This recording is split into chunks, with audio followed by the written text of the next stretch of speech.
अब हम सुनेंगे रोज कहानी का अगला भाग। मालती ने भीतर जाकर आम उठाए और अपने आंचल में डाल दिए। जिस कागज में वे लिपटे हुए थे और किसी पुराने अखबार का टुकड़ा था। मालती चलती चलती संध्या के उस क्षण प्रकाश में उसी को पढ़ती जा रही थी।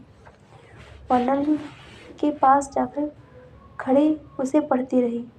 जब दोनों ओर पढ़ चुकी तब एक लंबी सांस लेकर उसे फेंक कर आम धोने लगी। मुझे एक याद आया। बहुत दिनों की बात है, जब हम सभी स्कूल में भर्ती हुए थे। जब हमारा सबसे बड़ा सुख, सबसे बड़ी विजय थी हाजिरी को चुकने के बाद चोरी से क्लास से निकल भागना और स्कूल से कुछ दूरी पर आम के बगीचों में पेड़ों पर चढ़कर कच्ची अमियाँ तोड़ तोड़ कर खाना। मुझे याद आया, कभी जब मैं भाग आता और मालती नहीं आ पाती, तब मैं भी खिन्न मन लौट आया करता था। मालती कुछ नहीं पढ़ती थी। उसके माता पिता तंग थे। एक दिन उसके पिता ने उसे एक पुस्तक लाकर दी और कहा, इसके 20 पेज रोज पढ़ा करो। हफ्ते भर में बाद में देखो कि इसे समाप्त कर चुकी हो, नहीं तो मार मार कर चमड़ी उधेड़ दूंगा। मालती चुपचाप किताब ले ली और फिर क्या, उसने पढ़ी। और नित्य ही उसके 10 पन्ने 20 पेज फाड़कर फेंक देती। अपने खेल में किसी भांति फर्क न पड़ने देती।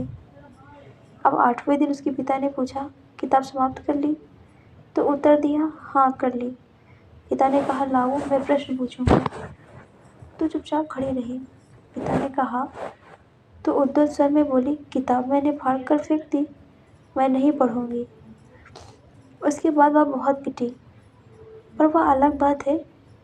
इस समय में यही सोच रहा था कि उद्धत और चंचल मालती आज कितनी सीधी हो गई है, कितनी शांत और एक अखबार के टुकड़े को तरसती है। यह क्या है यह? तभी महेश्वर ने पूछा, रोटी कब बनेगी? बस अभी बनाती हूँ। पर अब की बार मालती रसोई की और चली तब टीटी का कर्तव्य भावना बहुत विस्तीर्ण हो गई और मालती की और हाथ बढ़ाकर रोने लगा और नहीं माना। मालती उसे भी गोद में लेकर चली गई। रसोई में बैठकर एक हाथ से उसे थपकने और दूसरे से कई छोटे छोटे डिब्बे उठाकर अपने सामने रखने लगे और हम दोनों मित्र चुपचाप रात्रि की और भोजन की और एक दूसरे के कुछ कहने की और न जाने किस किस न्यूनता पूर्ति की प्रतीक्षा करने लगे। हम भोजन कर चुके थे और बिस्तरों पर लेट गए थे। टीटी सो गया था। मालती पलंग के एक और मोम जामा बिछाकर उस पर लिटा गई थी। वह सो गया था। वह नींद में कभी कभी चौंक उठता था। एक बार तो उठकर बैठ भी गया था, परंतु तुरंत ही लेट गया। मैंने महेश्वर से पूछा, आप तो थक गए होंगे, सो जाइए। वह बोले, थके तो आप अधिक होंगे, 18 मील पैदल चलकर आए हैं। किंतु उनके स्वर में ने मानो जोड़ दिया, थका तो मैं भी हूँ। मैं चुप रहा। थोड़ी देर में किसी अपर संज्ञा ने मुझे बताया वह ऊँघ रहे हैं। तब लगभग 10:30 बजे थे। मालती भोजन कर रही थी। मैं थोड़ी देर मालती की ओर देखता रहा। वह किसी विचार में, यद्यपि बहुत गहरे विचार में नहीं लीन हुई, धीरे धीरे खाना खा रही थी। फिर मैं इधर उधर खिसक कर आराम से होकर आकाश की ओर देखने लगा। पूर्णिमा थी, आकाश अनार। मैंने देखा सरकारी क्वार्टर के दिन में अत्यंत शुष्क और नीरस लगने वाली स्लेट की छत पे चांद में चमक रही थी।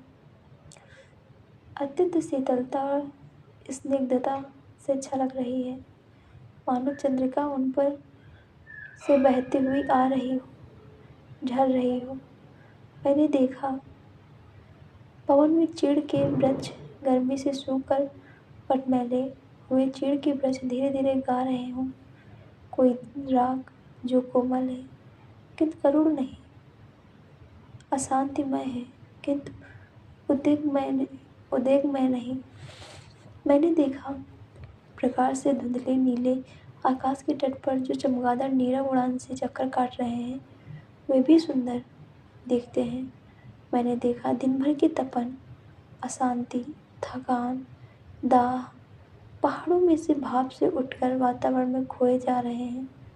इसे ग्रहण करने के लिए पर्वत शिशुओं ने अपनी चीड़ वृक्षरूपी भुजाएं आकाश की ओर बढ़ा रखी हैं। पर यह सब मैंने ही देखा, अकेले मैंने। महेश्वर ऊँघ रहे थे और मालती उस समय भोजन से निवृत्त होकर दही जमाने के लिए मिट्टी का बर्तन गर्म पानी से धो रही थी और कह रही थी, अभी छुट्टी हो जाती है। और मेरे कहने पर ही कि 11 बजने वाले हैं, धीरे से हिलाकर जता रही थी कि रोज ही इतने बज जाते हैं। मालती ने वह सब कुछ नया नहीं देखा। मालती का जीवन अपनी रोज की नियत गति से बहा जा रहा था और एक चंद्रमा की चंद्रिका के लिए, एक संसार के लिए रुकने को तैयार नहीं था। चांदनी में शिशु कैसा लगता है, इस अलस जिज्ञासा से मैंने टीटी की ओर देखा।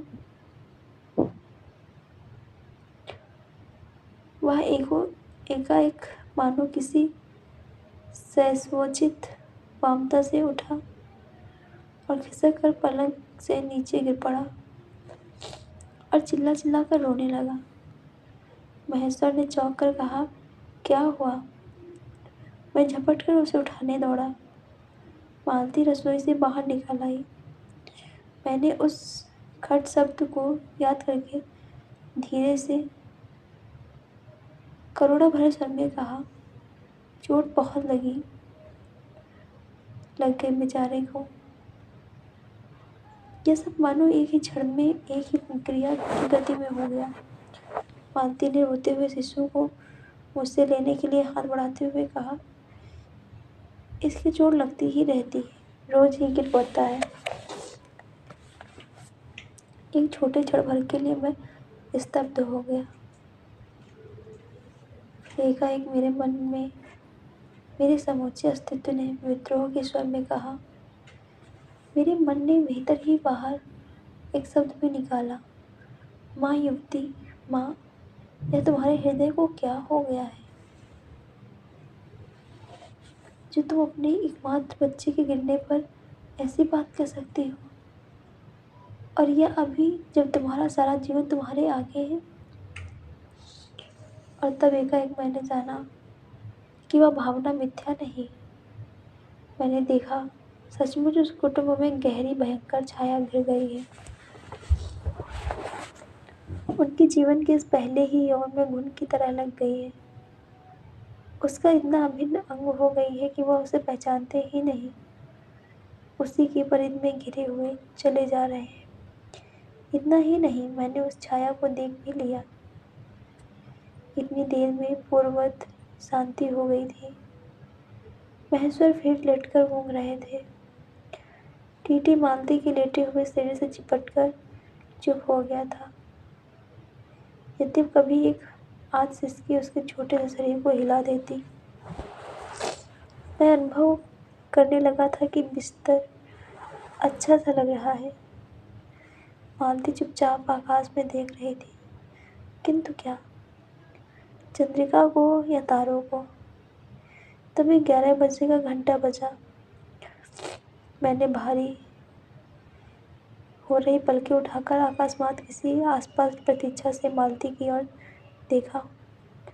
11 के पहले घंटे के खड़कने के साथ ही मालती की छाती एकाएक फफोलों की भांति उठी और धीरे धीरे बैठने लगी। घंटा के कंपन के साथ मुँह हो जाने वाली आवाज में उसने कहा, 11 बज गए।